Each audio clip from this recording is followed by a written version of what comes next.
warahmatullahi wabarakatuh, Pak. Perkenalkan, nama saya Abdul Haris di sini dan ada teman saya Nicholas Saputra. Saya Rehan Syahguzal Mindana. Nama Bapak? Oke, nama saya Ibda Jimmy Aritonang, sarjana hukum. Pangkat saya Ibda, saya angkatan 2023 SIP, dan jabatan saya saat ini sebagai Panit 2 Reskrim Polsek Batu Ampar. Jadi di sini kami bertiga ingin menanyakan tentang pertanyaan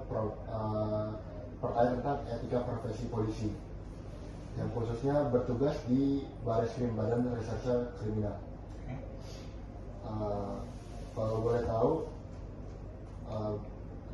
pertanyaan pertama ini, apa tantangan etis yang sering dihadapi penyidik Bareskrim saat menangani kasus yang melibatkan tokoh penting atau pihak berpengaruh?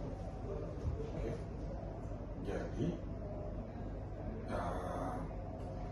menurut pengalaman kerja kita, perlakuan kita itu sama, ya, baik itu tokoh penting, orang biasa atau pejabat, ya, atau apapun itu sama perlakuan kita, tidak ada kita beda-bedakan di mata hukum.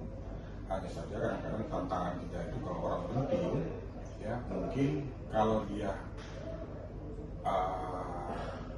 berpotensi misalnya jadi pelaku, tentu kadang-kadang ada membawa massa, ya, mungkin, ya, membawa massa, membawa kelompok gitu, tapi itu tidak mempengaruhi proses lidik sidik yang kita lakukan gitu. Kita sesuai prosedur. Oke. Oke, Pak. Terus kalau pertanyaan kedua, apa langkah yang diambil jika anggota Bareskrim melanggar prinsip integritas atau keadilan dalam menjalankan tugasnya? Kita di sini ada propam, ya. Kalau kita di Polsek itu nanti masyarakat misalnya yang tidak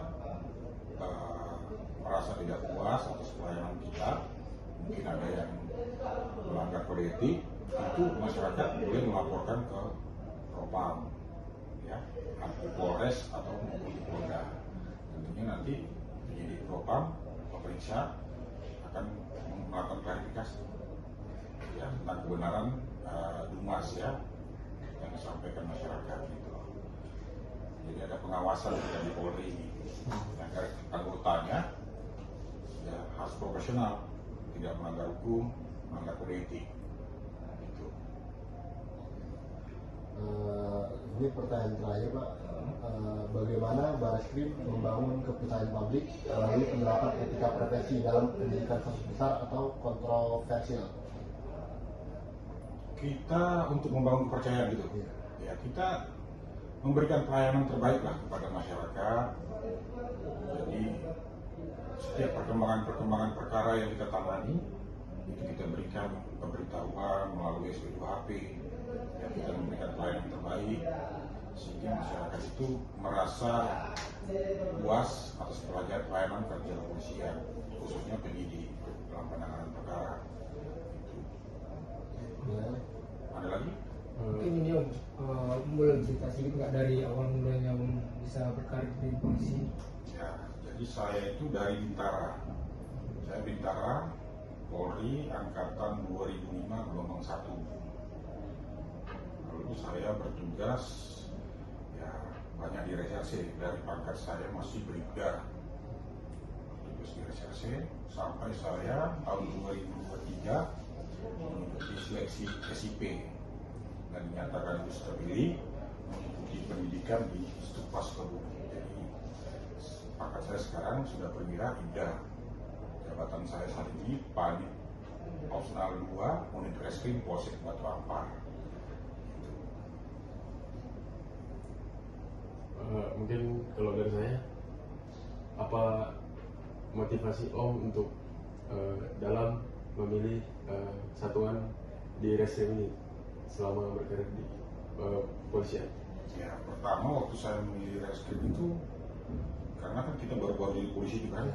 Yang pertama karena kita hobi, ya, ya, kita lihat senior saya dulu melakukan penangkapan, pengejaran, ya, jadi saya ingin gitu. Ternyata memang setelah saya terjun, ya, kita nggak nggak hanya ujuk-ujuk karena hobi, kita harus belajar. Jadi reserse itu penyidik itu nggak ada yang pintar. Reserse itu penyidik itu ya yang mau bekerja itu yang bisa, yang mau belajar itu yang bisa.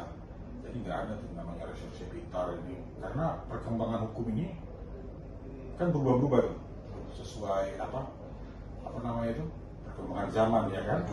Jadi kalau misalnya polisi tidak mau belajar, ya udah. Contoh nih, dulu senior saya itu ada nih ya, misalnya ya diakui penyidik misalnya pintar, tapi dia ketika beralih nih dari mesin tik ke komputer, dia tidak bisa, tidak mau belajar, dia ketinggalan gitu loh. Itu contoh kecil ya. Nah, itu teman-teman dulu tuh kan penyidik masih pakai mesin tik, ketika dia tidak mau belajar, dia ketinggalan. Padahal sebenarnya pemahaman dia tentang hukum, KUHP, penanganan perkara sebenarnya bagus. Terus ada juga penyidik itu yang tidak mau sekolah. Sekarang kan peraturannya kan kalau jadi penyidik itu ya pangkat beda dan harus sarjana. Nah, jadi ketika dia masih penyidik kembali itu dia nggak mau kuliah. Jadi ketika dia misalnya lulus perwira, ya dia belum bisa jadi penyidik, persyaratannya belum terpenuhi, dia itu sarjana. Ya, Karena dia tidak mau melanjutkan sekolah lagi. iya, jadi sebenarnya ya, penyidik itu harus mau bekerja, mau belajar. Tapi Pak, saya ingin bertanya nih, kalau misalnya kan ada apa ya, kita nih kalau misalnya ada masuk polisi lewat jalur sarjana itu kan, itu ada batas umurnya Pak? Ada. Jadi pintu masuk mau masuk polisi itu kan ada pendaftarannya. Kalian daftar Tamtama kah, Bintara kah, Akpol kah, atau SIP SS. Ya. Jadi kalau kalian lewat usaha pendaftaran Tamtama, ya nanti kalian setelah lulus dilantik, kalian pakainya Tamtama. Ya kan? Itu ada batas umurnya juga itu. Yang lebih saya lupa ya, karena itu berubah. Itu bisa ditanya ke SDM. Ya, karena berubah. Setahu saya itu kalau nggak salah zaman saya dulu, kalau yang Bintara itu batas umur itu 21 tahun. Sekarang saya lupa. Ya, 1 tahun yang SMA. Kalau S1 itu bertambah. Ya, bertambah. Jadi kalau kalian yang sarjana, kalian boleh masuk dari jalur Bintara. Nanti kalian akan lebih cepat naik pangkatnya dari kalian yang SMA. Nah, tapi kalian juga bisa masuk jalur SIP SS gitu loh. Kalian akan dilantik nanti dengan pangkat perwira. Kalau saran dari Bapak nih, melihat SIPSS apa lewat jalur yang apa tadi pertama itu Bapak bikin kan?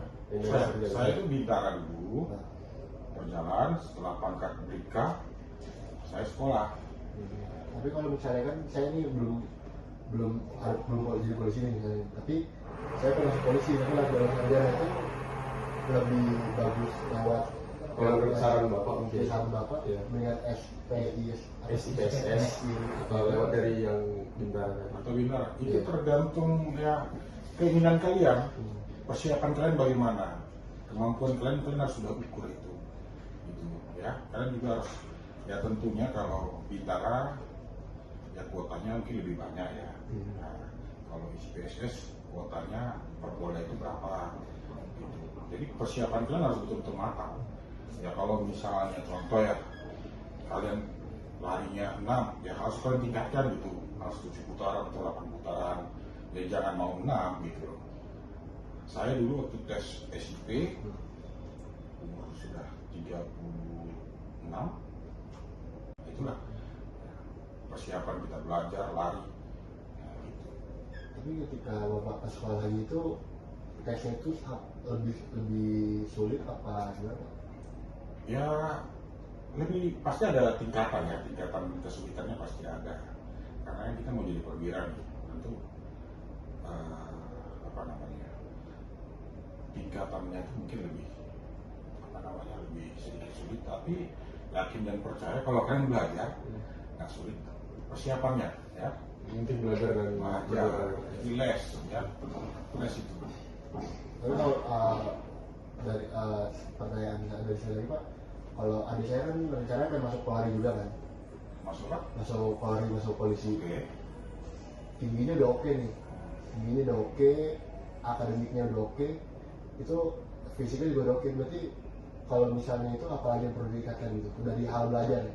Inggris dia udah bagus sih gitu, Psikologinya so, belum tahu soal itu. ya belajar, ada les-les, tempat les psikologi belajar.